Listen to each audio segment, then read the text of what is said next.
Hello guys, আসসালামু আলাইকুম। Welcome to my new blog. তাই গাইস মানে লাইভে জ্বালাই মানে থাকতে পারছে না, ঘরে খালি এক জায়গায় ফোন দিয়ে বলছে ঘুরবে যাবো, মানে সেটা আর থাকতে পারি না।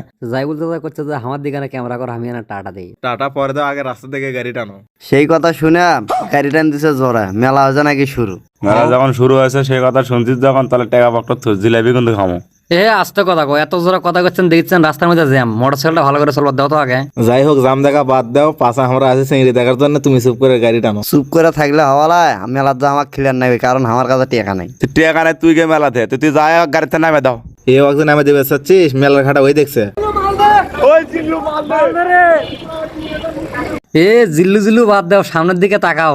সামনের দিকে তো টাকা ভিতর বউ যা কয় দেবে দি। এ না কোশ না জান, ভাবি ধরে ফাটাবি। এ কি দেখিস, বাদ দি, মেলা ঢুকছি। সেই কথা শুনে আমার যাই বলছে গাড়ি বানা পাক মারে মেলার মধ্যে দৌড়। জাইবুল ভাই দেখা দেখি শেপ নেংটি ধরে পাশে পাশে দৌড়াচ্ছে, কারণ শেপের কাছে নাই খাওয়ার মতো টাকা। সত্য কথা বলতে মেলায় ঘোরার ফিল্ডটাই আলাদা, মানে দেখুন খালি মেলার কি অবস্থা। মানে কি আর কমু, শিবক আর যাই বলছে নিয়ে এরা নাচানাচি করিচ্ছে, আমি লাভি পাইছি 5 মিনিট রাস্তা